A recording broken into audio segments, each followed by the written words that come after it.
Latest technology courses, best infrastructure మరియు అద్భుతమైన placements. Engineering లో మీ best choice Avion institute of engineering and technology, Ibrahimpatnam.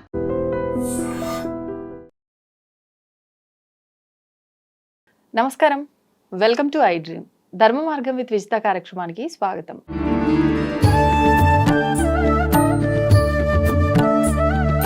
ప్రస్తుతం మనతో పాటు ఉన్నారు ప్రముఖ జ్యోతిష వాస్తు పండితులు, భారతీ శంకరపీఠం వ్యవస్థాపకులు, బ్రహ్మశ్రీ అన్నవరపు తిరుపతి మూర్తి అవధాని గురుగారు. ఇప్పుడు గురుగారితో మాట్లాడతాం. నమస్కారం గురుగారు. పరమేశ్వరార్పణం. గురుగారు, ఒక్కొక్క లోహంతో తయారైన శివలింగంకి అభిషేకం చేస్తే ఒక్కొక్క రకమైన ఫలితం ఉంటుంది అని చెప్పి అంటూ ఉంటారు. ముఖ్యంగా ఈ అభిషేకాల విషయం కనుక వస్తే స్ఫటికంతో చేసిన శివలింగంకి మట్టితో చేసిన శివలింగం గురించి ఎక్కువగా మాట్లాడుతూ ఉంటారు. విశేషమైన ఫలితం ఉంటుంది అని కానివ్వండి, ఇలా రకరకాలుగా ఎక్కువగా ఈ రెండు శివలింగాల గురించే వింటూ ఉంటాం. అసలు ఎందుకని ముఖ్యంగా అంటే ఒక్కొక్క దానికి ఒకటి అయినప్పటికీ ఈ రెండిటికి ఎందుకు అంత ప్రాధాన్యత ఇవ్వటం జరిగింది? మూలం ఏంటో వివరించండి. మృత్తికే హనమే పాపం జన్మజాతిస్కృతం అనే ఒక మంత్రం ఉంది మట్టికి సంబంధించి. దీని గురించి చెప్పడానికి ముందు రెండు విషయాలు చెప్తాను. అలాగే అండి. ఒక ఆయన విపరీతంగా సంపాదించేశాడు, బాగా ఆస్తుపాస్తులు సంపాదించాడు. వాళ్ళ ఇంటికో వీళ్ళింటికి వెళ్తే గంట కూర్చోబెడతారు ఖచ్చితంగా. ఆ మనిషి చనిపోతే ఆ చనిపోయిన వ్యక్తిని మా ఇంటికి కాసేపు తీసుకురండి అని ఎవరైనా అంటారా? వాళ్ళ ఇంట్లోకే తీసుకెళ్లరు కదా. వాళ్ళ ఇంట్లో కూడా తీసుకెళ్లరు. మరి ప్రపంచం మొత్తం కూడా చనిపోయిన వాళ్ళందరూ కూడా ఎక్కడ అలా ఉండిపోతే మనం ఎక్కడ నడుస్తాం? నడవలేం.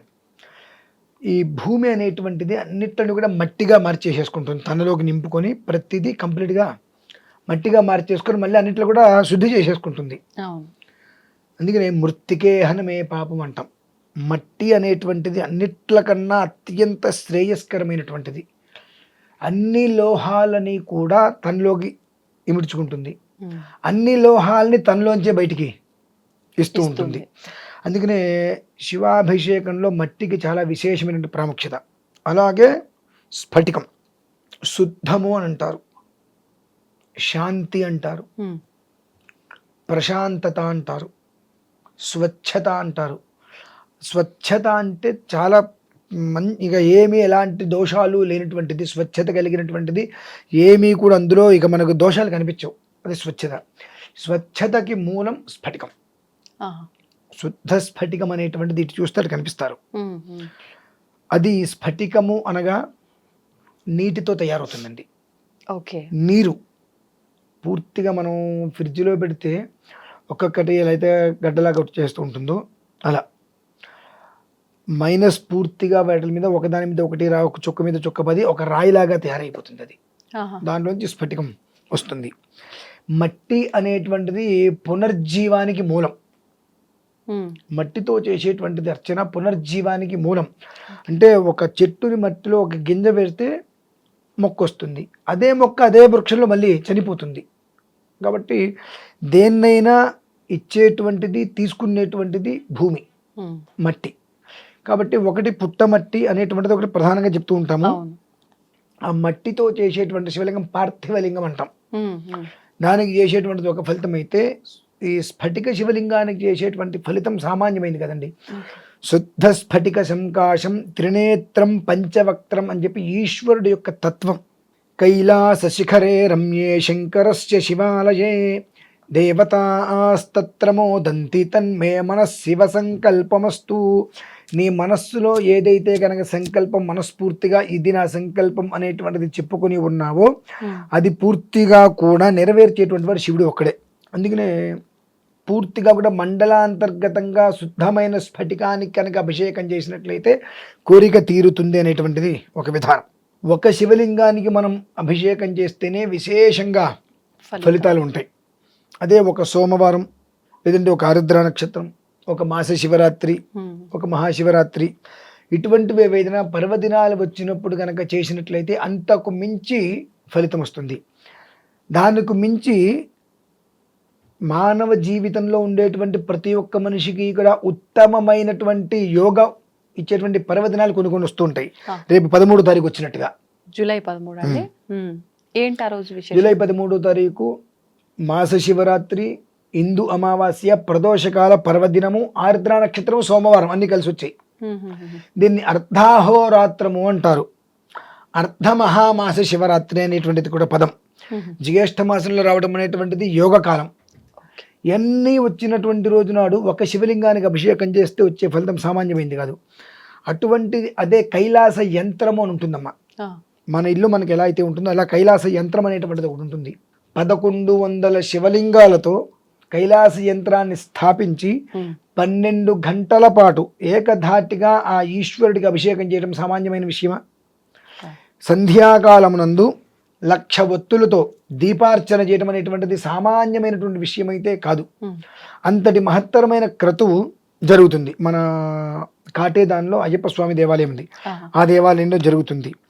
ఒక శివలింగానికి చేస్తేనే వచ్చేటువంటి ఒక్క ఫలితం అమోఘం అనుకున్నప్పుడు 1100 శివలింగాలకు విశేషంగా మనం అభిషేకం చేయటం అంటే సామాన్యమైనటువంటి విషయం అయితే ఈ జన్మకి కాదు. అవునండి. కనుక అటువంటి విశేషం చేస్తున్నప్పుడు ఫలితం కూడా మనకు అలానే వస్తుంది కదా. నాకు ఇది కావాలని కోరుకోకర్లా.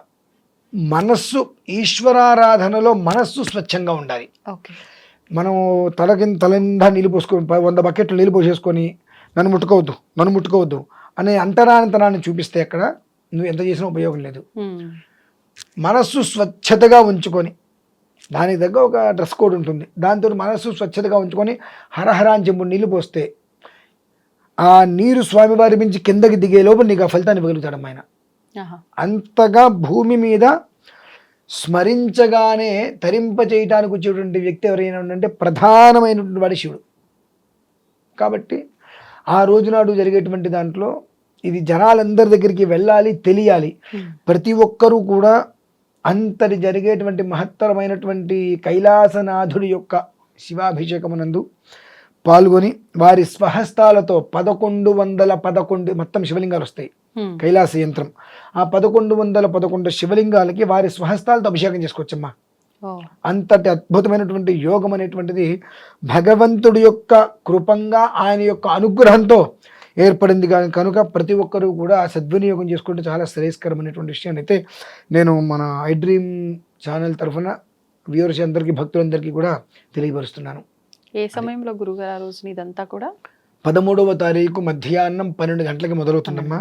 అర్ధరాత్రి 12 గంటల వరకు 12 గంటలు ఏకధాటిగా అభిషేకం నడుస్తుంది. ఎంతమంది అయితే వస్తారో అంతమంది చేత ఆ శివలింగాలకి అభిషేకం చేయించడం జరుగుతుందమ్మా. అదే విషయం. ధన్యవాదాలు గురుగారు. పరమేశ్వర. And for more videos, please subscribe to iDream channel. Subscribe to iDream Media. Please subscribe to iDream. Please subscribe to iDream. Please subscribe iDream. And please subscribe to iDream. For more videos, subscribe to iDream. please like, share and subscribe to the channel. Congratulations, iDream. Subscribe to iDream. Subscribe to iDream. So subscribe to iDream Media. iDream team andarki huge congratulations. Please subscribe iDream Media. Please subscribe to iDream. Subscribe iDream. Please subscribe to iDream. iDream అంటే నా కళల ఛానల్ను subscribe చేసుకున్న నోరు తిరుగుతలేదు, మీరైతే గంట గుర్తు కొట్టండి. For more such videos, please subscribe to iDream. Subscribe to iDream. Please subscribe to iDream. Please subscribe iDream Media. Please do subscribe to iDream. Please subscribe to iDream Media. For best entertainment and information, please subscribe iDream. And don't forget to subscribe to iDream.